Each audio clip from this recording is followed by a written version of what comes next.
Welcome to GMP, the Great, Glorious, and Glamorous, aka the Going North Podcast, where authors from around the world help you realize that success is tangible. You'll leave with at least one new piece of inspiration or information to help you keep going north every Monday, Thursday, and Saturday. Now let's get on with the show.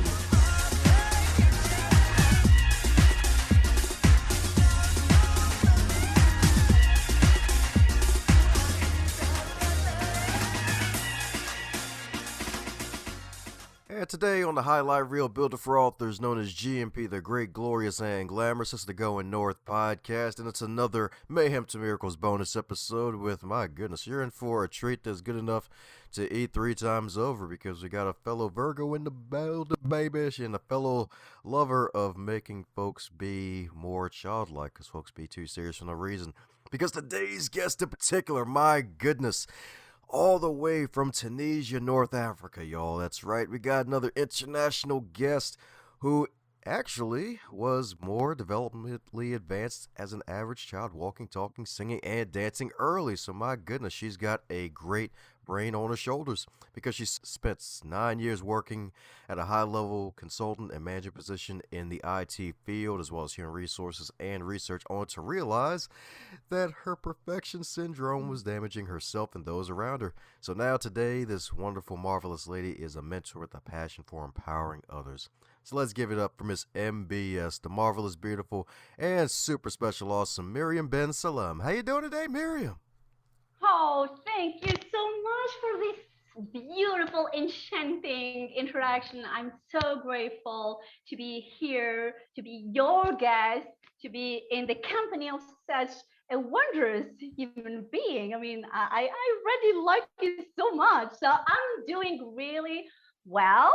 I'm surrounded by my fur babies, 4 of them. Oh, they are a little bit sick, but it's part of the equation.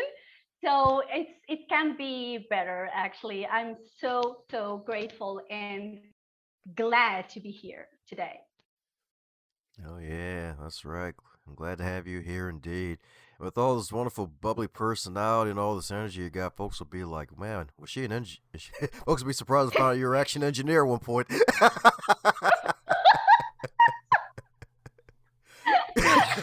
I mean, speaking of which, when I used to be in the IT industry, I mean, everybody was noticing my place. I mean, I used to be in front. I mean, I used to be in front of one of the directors, a person who is very serious, extremely disciplined, who never really talks for more than 2 minutes with anyone. And he was just behind my desk, and obviously I was really laughing and speaking as loudly as I speak right now. This never changed, this part never changed, actually. And he was never bothered for a very simple reason: I was a workaholic.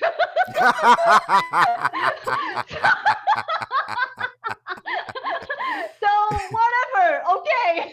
I mean, if you can have your quality of work, you are allowed to laugh as loudly as she does. So it didn't really matter. And I mean, when I left the company, the last one, people, like some of my colleagues and friends, were saying, oh my gosh, the office is so calm. I mean, we can't even really, understand how it used to be, like before you, because I mean, like it was so loud, so noisy that I mean, people were coming and going, and I mean, I was really focused. I mean, most of the time on what I needed to do, you know. But when it was like taking a few moments or minutes, even to just have fun and enjoy life and the company, I was never saying no, obviously. So yeah, I mean, like it used to be the same way in my previous engineering careers. I just love being joyful. I mean, it's just not the same kind of joy, because I was just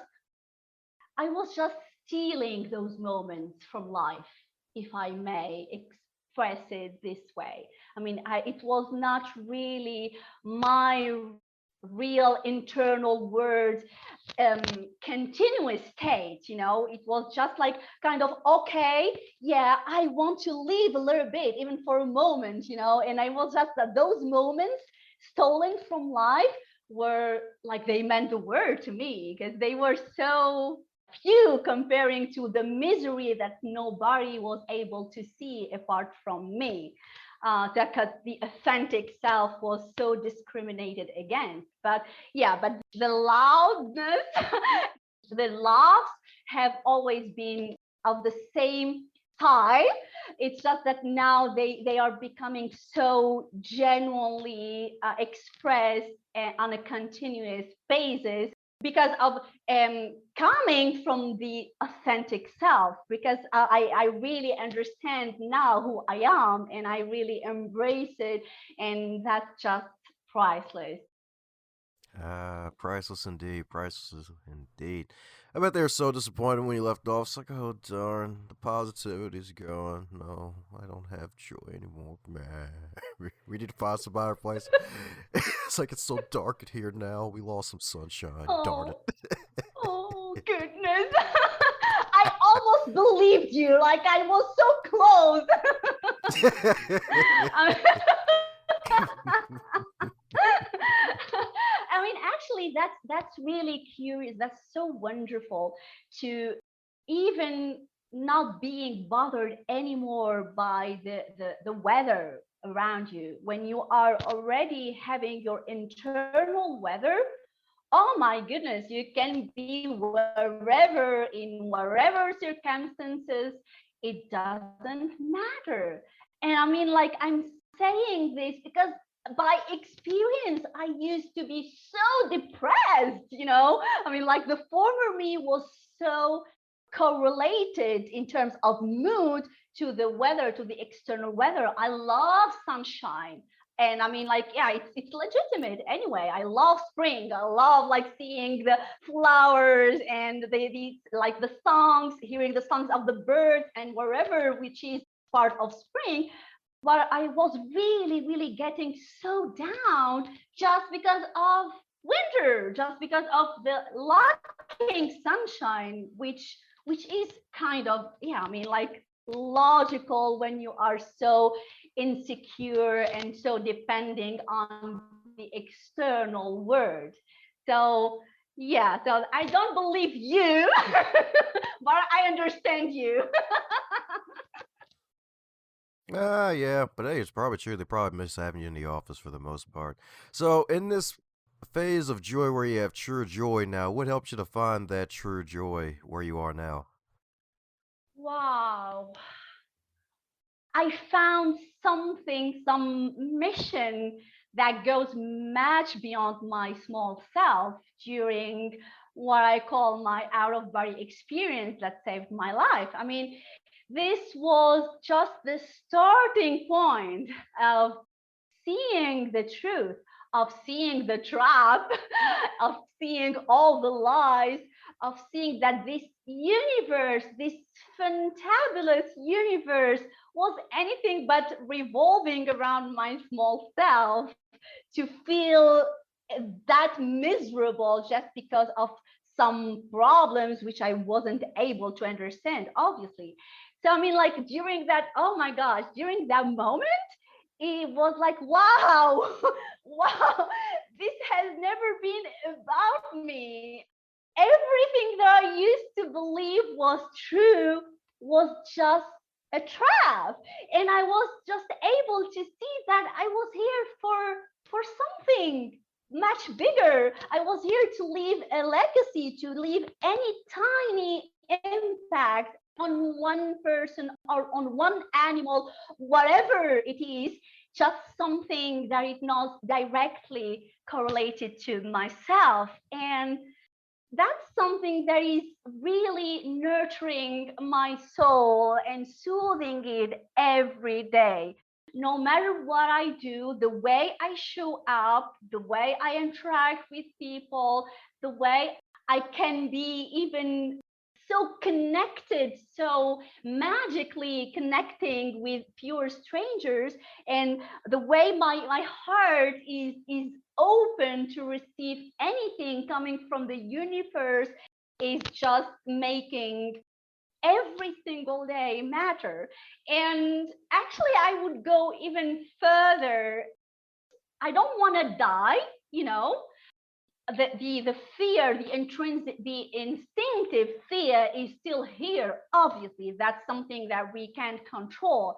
But the conscious fear is just gone.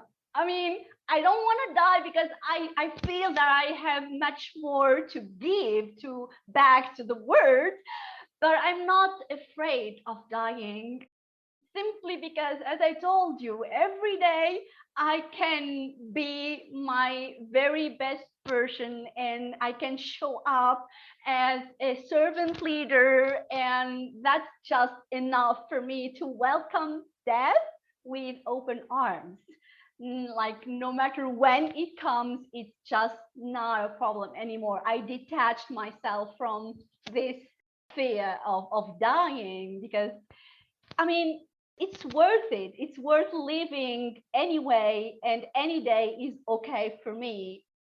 Like to die, to live this physical existence, because I believe in many soul journeys, actually. So to answer your question in a very simplistic way, anything that could add a value to a person, an animal, and the universe as a whole is what really sets my soul on fire, and what like leaves enough room to a limitless joy and fulfillment here. And of for having, like, my gratitude is just beyond limits to the universe for having been granted this second chance to be here, to understand, to awaken my spirits.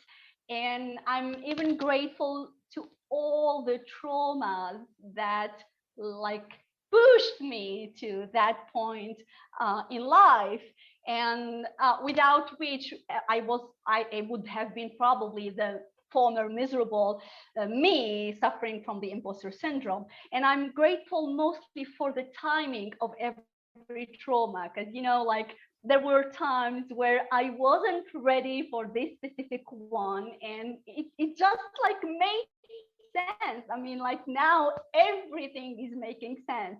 Every single event that took place in my life was just meant to prepare me for the next one, and I can't be more grateful for all of it. Oh, yeah.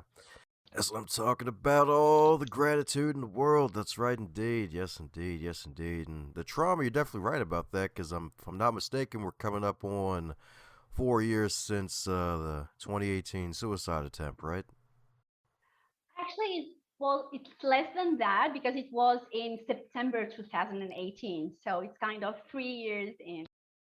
And that was just the last one, because, I mean, as I told you, actually it's not a rare case scenario, to be very frank with you, because in our world we are raised in dysfunctional family systems, whether it is to imbalance good people who are diving into life with their, like, heavy psychological baggage, and who are anything but self-aware, and who just gave birth to those kids just because they needed to, like they were conditioned to, or even like because there are many other pathologically disordered parents as well who give birth to children, and there are many, like, to be very honest, and to give to Caesars what belongs to Caesars.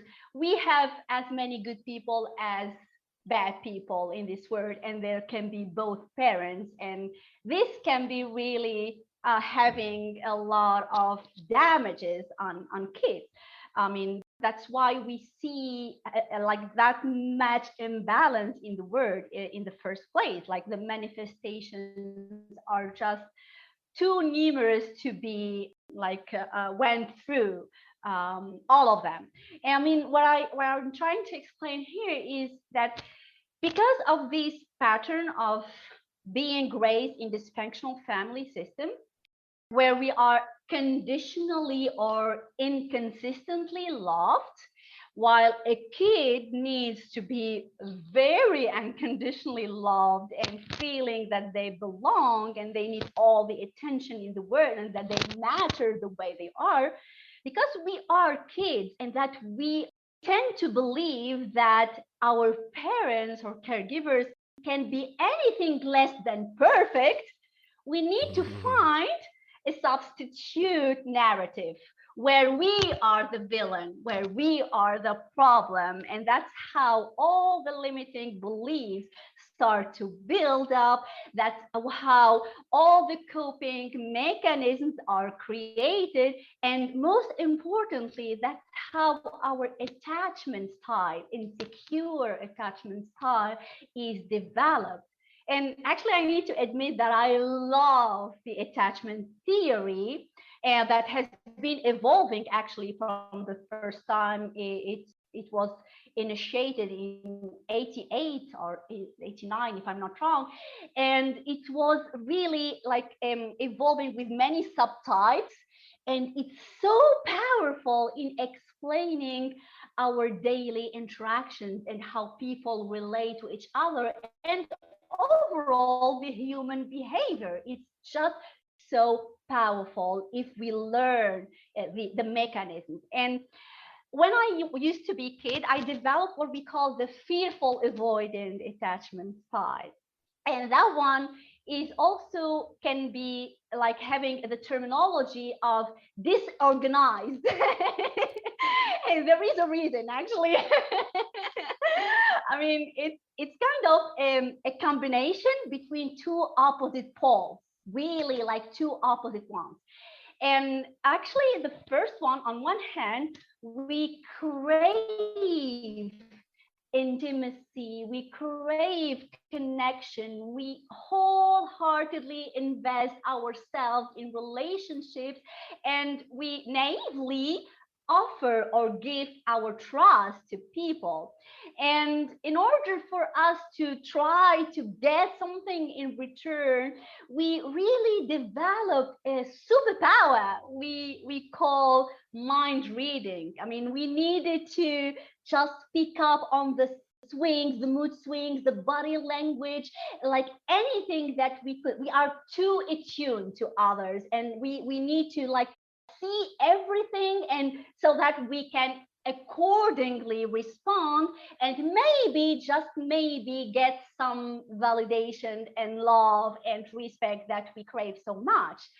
And actually, because our conscious mind, which is not educated psychologically and which doesn't really know that this is merely a coping strategy, a survival mechanism that we develop, we tend to believe that this is the way relationships should be. So we think that all other people are supposed as well to mind read us. And that creates like false expectations and disappointment. And here we come back to the other part, the other opposite pole.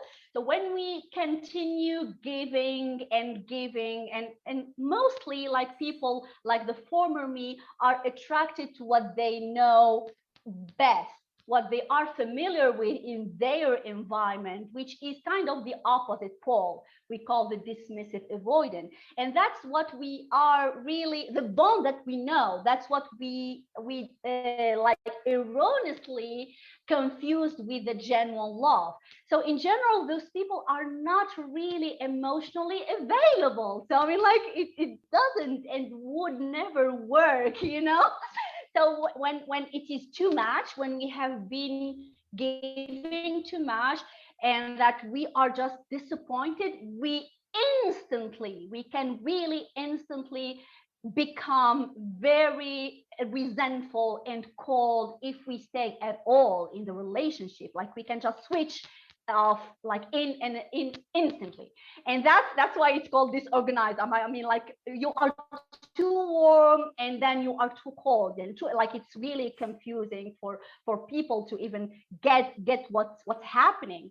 So that was like one of the major issues jeopardizing my relationships. I wasn't even understanding, and this was just my case, but that's why I love the theory of attachment, because it's really explaining why most relationships are unhealthy, because you are in general attracted to an opposite attachment style, because that's what you are familiar with, and that you are confusing with love, and that all your needs will never be met, and that there is a kind of lack in terms of communication, because you don't understand what you are expecting at all. You don't even know who you are. You don't know your needs. You don't know your patterns. You don't know anything really about what a relationship takes,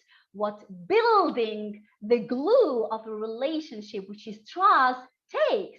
Because trust is not gifted. It's just like the most horrible bias that anyone can believe in relationships. Like you can give your trust and then see what's happening after. That doesn't work at all. Trust is deserved.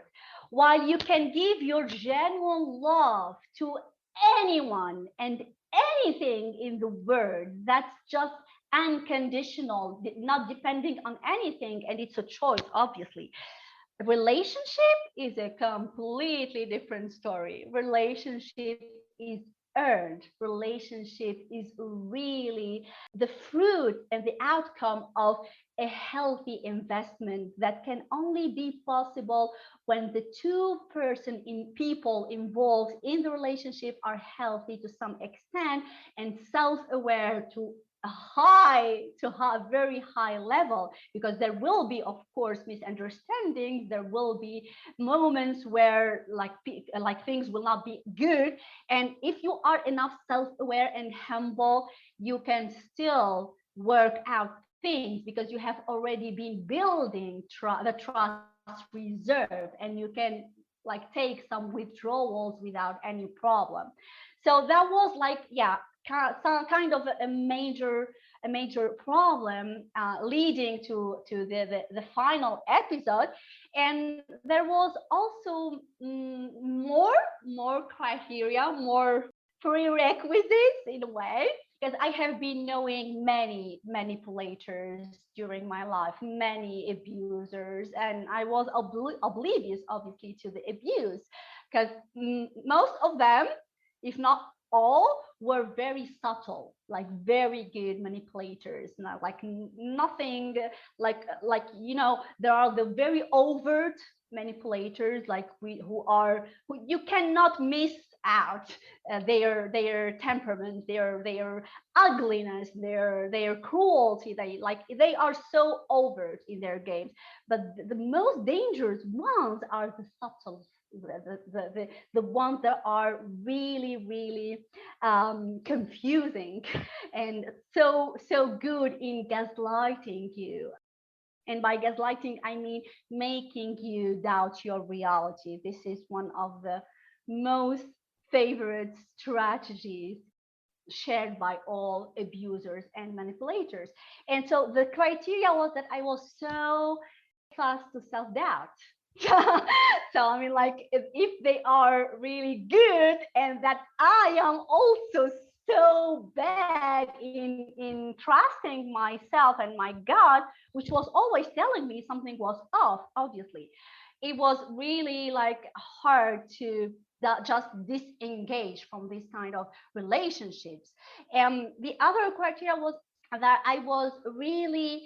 I developed, as well as what we call an unaware empath attribute. So I mean, by unaware empath, I mean a person who is very empathetic, very highly sensitive, but who is lacking boundaries, emotional boundaries, who is lacking self-respect, who is lacking self-love, who is lacking self-consideration, who doesn't really have any clear idea about who they are. Like they are lacking a sense of self, of identity. So those people are in general, the one I was as well, are in general very easy to be fooled, very easy to be manipulated, very easy to give as many as possible chances to people, especially the manipulators.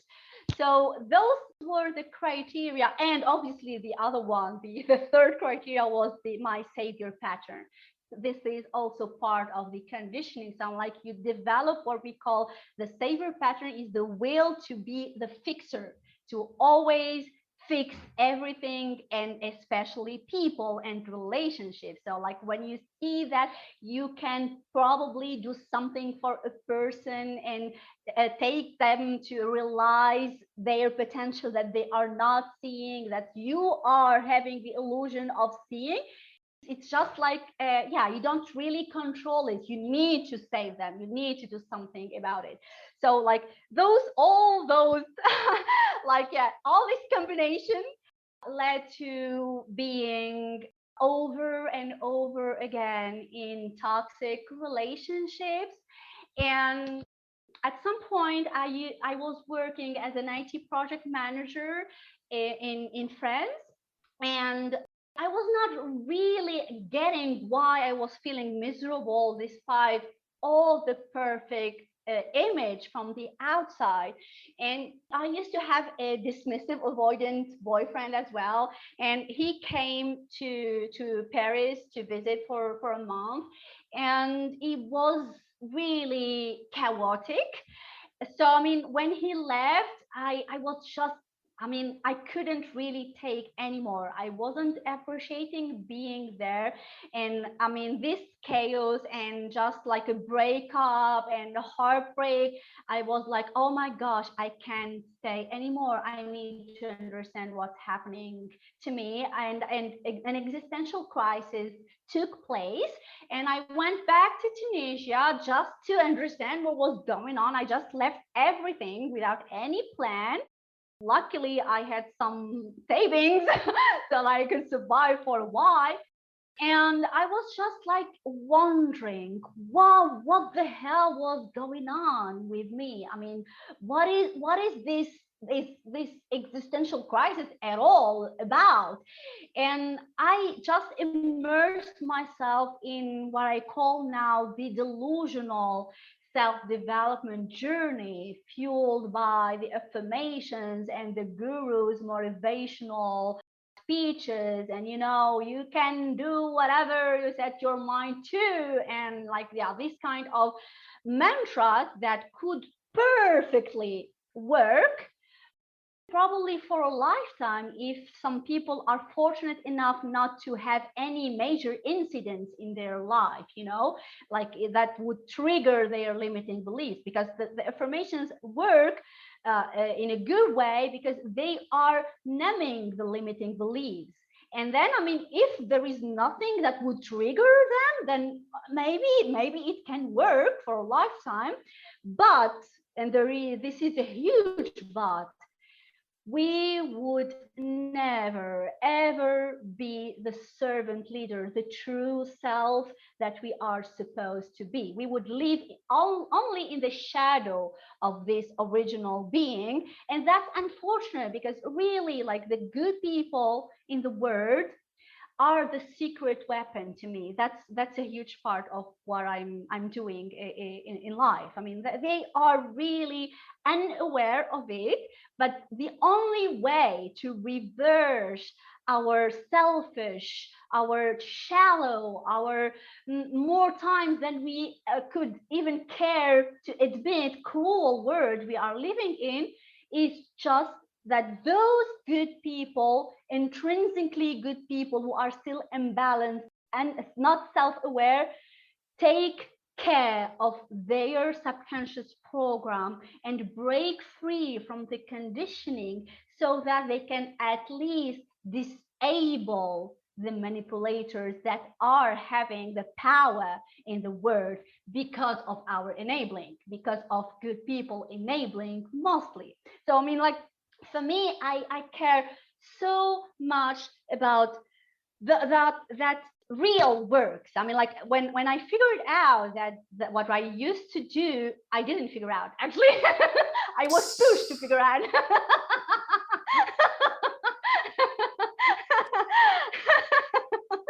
Yeah, I mean, like an important detail. I mean, that needed to be mentioned.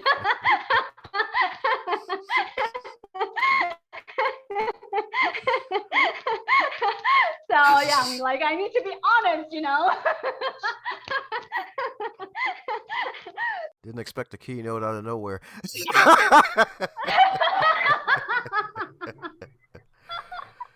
uh, Well, you know, silliness is part of life,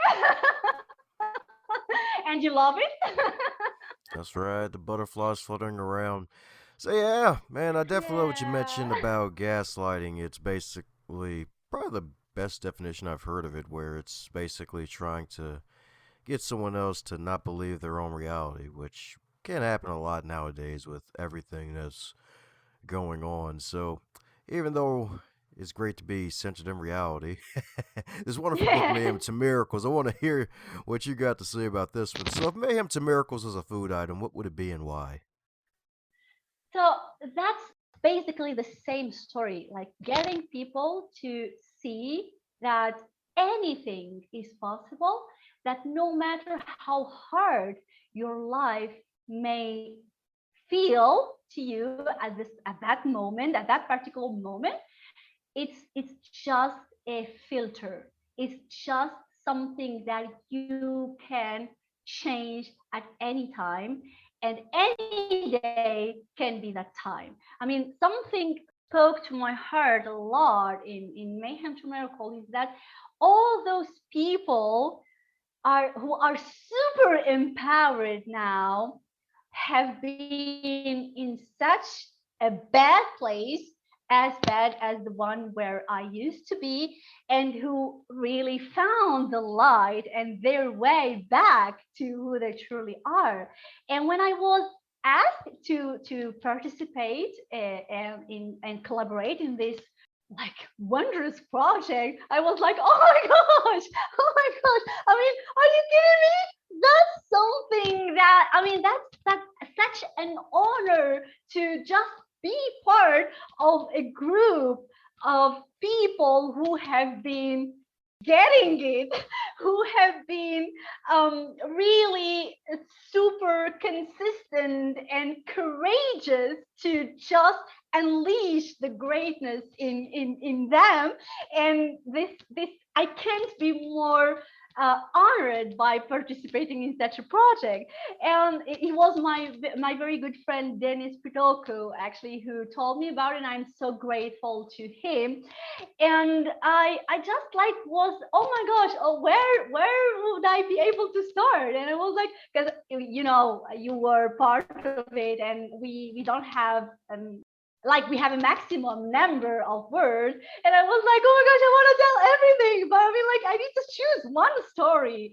So I mean, for me it made sense to choose the story of my last celebrated birthday, original birthday.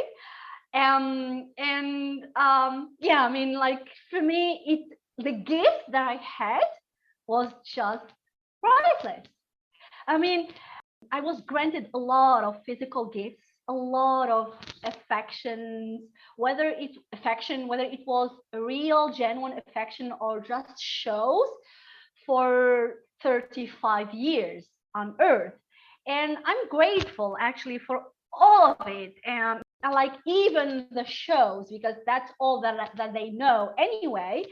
And for my 36th one, I just decided that I had enough, that my birthday was really not that meaningful anymore.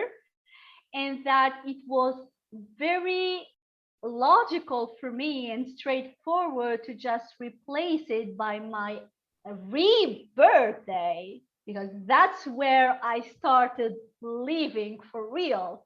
All that took place before that rebirthday that saved my life was just merely surviving, like doing my best to just survive with the illusion of living.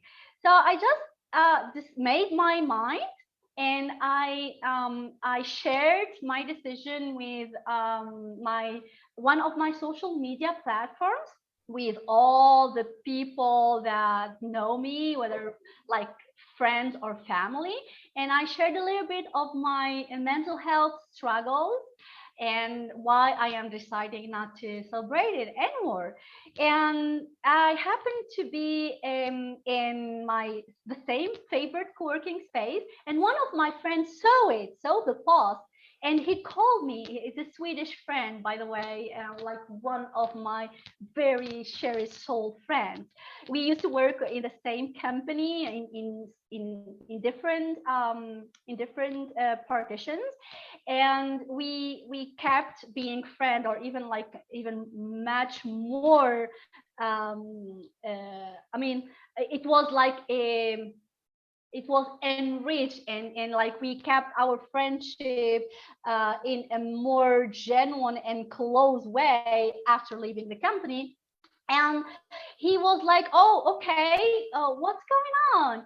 And I mean, like, he has an idea about like a little bit of my struggles, but not that much. And I was like talking to him about some of the struggles, and I mean, like, I was sharing for 20 minutes, laughing, crying, expressing gratitude, and I mean, like, sharing all of it, and being completely open and vulnerable. And I mean, because he's such a sweet and very, very close person, like with whom you only have real talks, he listened and I mean, offered compassion and empathy for 20 minutes. And after we were done, there was a girl who came in my direction, and she was crying and she was like trembling, and I was really concerned about her. And I mean, like, I asked her whether everything was okay, what can I do for you. And she was like, no, it's not something you can really fix, because you have already done it without even knowing it. I mean, I'm so sorry for listening to your conversation. I mean, I didn't really mean it, and it's really the first time that I dare approach a stranger and talk to them. It's not who I am as a person, but I just felt so compelled to to do so today, because what you were sharing was so inspiring to me, because I'm going through some struggles, and hearing you sharing all of this with such a gratitude, with such an inner peace, and like the faith that everything would be all right, like no matter the hardship you have been going through, for sure that that was what you needed to go through, was just beyond like inspiring. And I mean, I can't even tell you how overwhelming that moment was and still is. And I mean, I gave her one of my warmest hugs, and I was like, oh my gosh, this universe is so generous. I mean, even the day that I decided not to celebrate my birthday, I was just granted the most rewarding and priceless gift of my birthday. So that was, yeah, basically the story that I shared in my Hem to Miracle, which I cherish and is so close to my heart. Ah, that's what I'm talking about. Beautiful indeed. Beautiful indeed.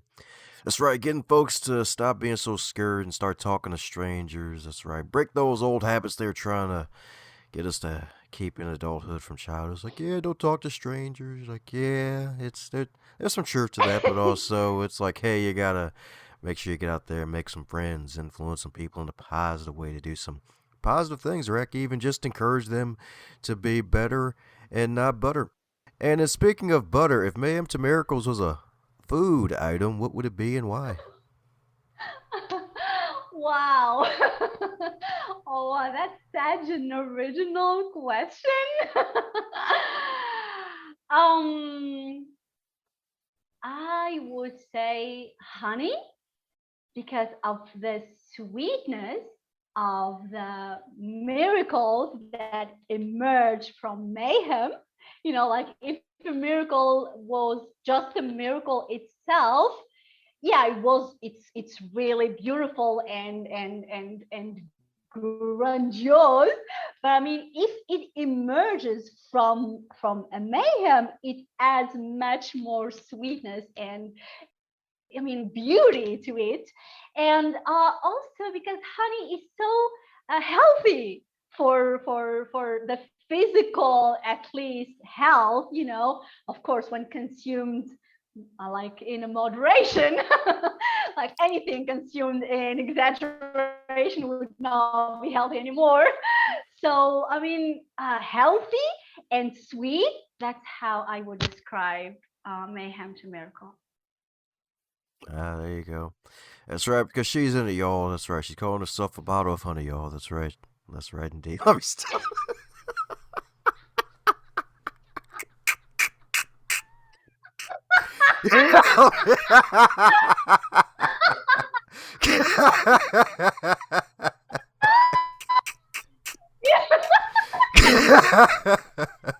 Are such a criminal. I hate you. I mean, like, a love hate relationship.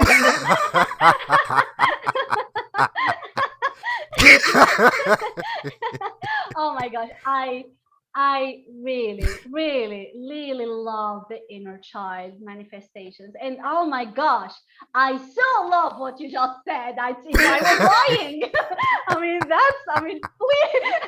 Please, please make more of it.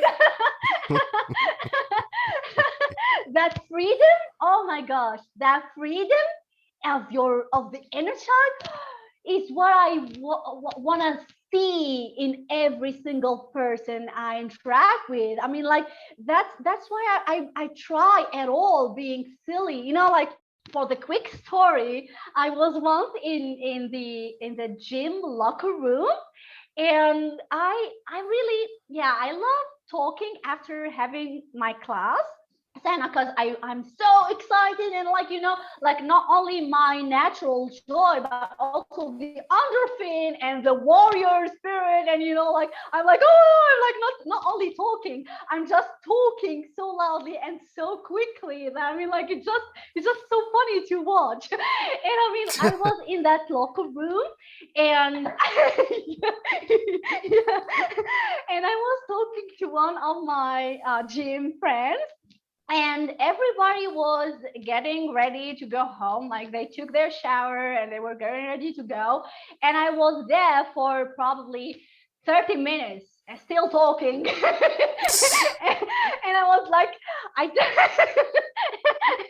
I was just like I saw that like it was 30 minutes, so I just thought to myself, well, am I not taking advantage of the situation?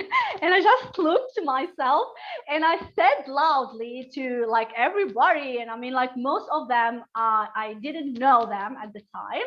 I was like, oh my gosh, how slow I could be. Like, what is this? I mean, I'm still here in 30 minutes. I mean, like, come on, girl.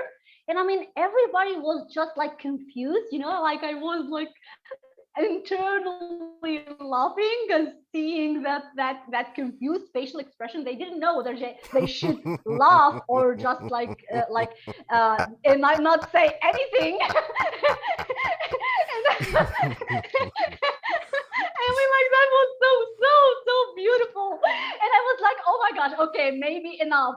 And I just added, well, we're here to work on our muscles, and the tongue is a muscle as well, right? Yeah, true.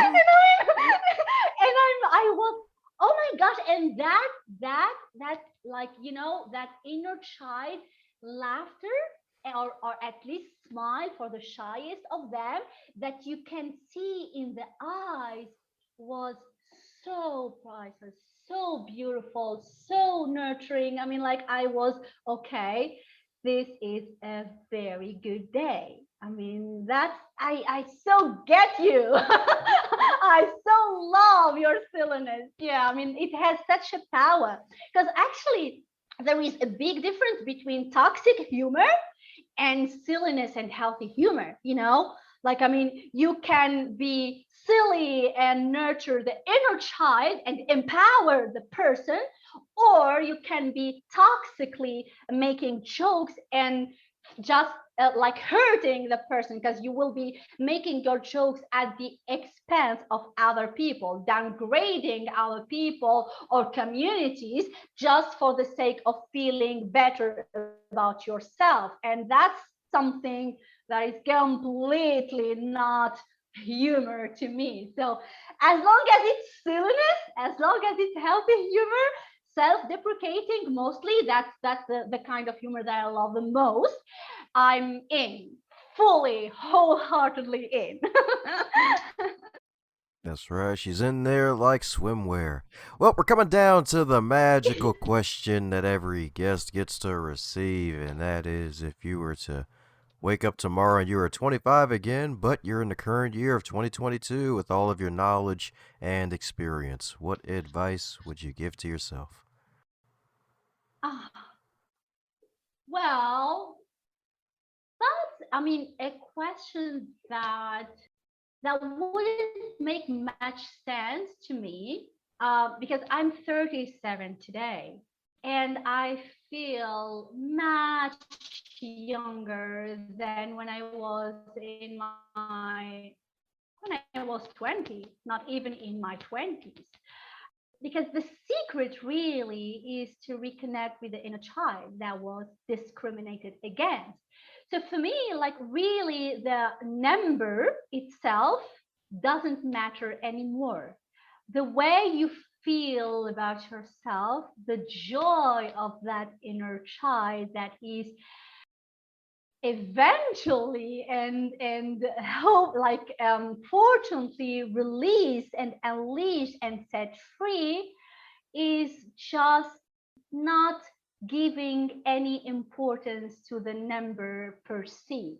So I mean, like, for me, it's just any day, even if I wake up, I mean, like, and I'm 80, I would be really very, very glad and grateful for having at least had the opportunity to awaken at 80 before dying. So for me, it's more about not when you are granted this opportunity, but what to do with it whenever you are granted, whenever you are, yeah, whenever you are offered that opportunity. So I don't know if I answered your question.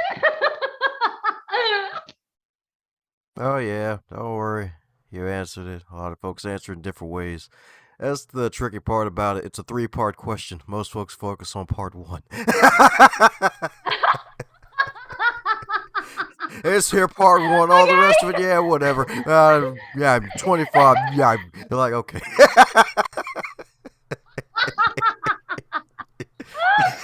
Well,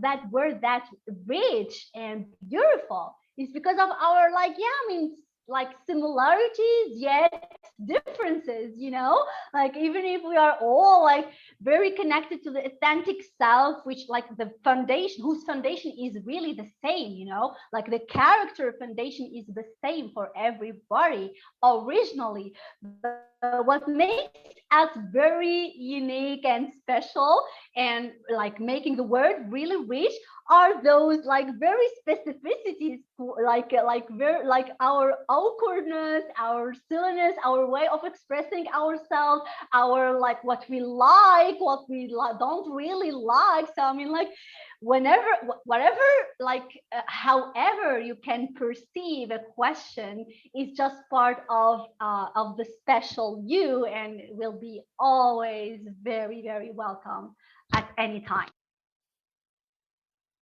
Yes, indeed. Yes, indeed. And for those who want to welcome more of you and what you do into their lives, what's the best way for folks to keep up with what you're doing? Well, you have my website, Unleash Greatness. You have also my Medium blog. You also have my column with this Catalyst 360 with Dennis Pitoko. You have my email, or I can like, yeah, I mean, it's BEN dot SALEM dot MYRIAM gmail.com. So like those are good channels to like to stay in contact. Well, there you have it, folks. Definitely going to put all the good stuff in the show notes. That's right. Tune into the Myriam channel, y'all. Check out all the stuff she's doing. Keep in contact with all the wonderful stuff she's doing, especially if she's got any big projects coming out, especially a big solo project in the future. That's right. It could be like her with butterfly wings on the cover, y'all. That's right. That's right, indeed. Big, fat, beautiful blue butterfly wings, indeed. That's right. She'll even have one of the chapters called Bottle of Honey. It'll be perfect. That's right. I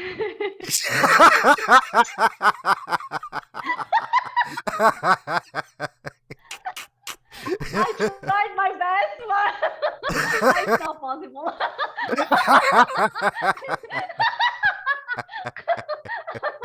Sorry for your ears, guys.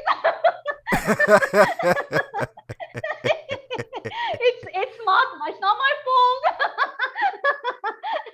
Or maybe a little.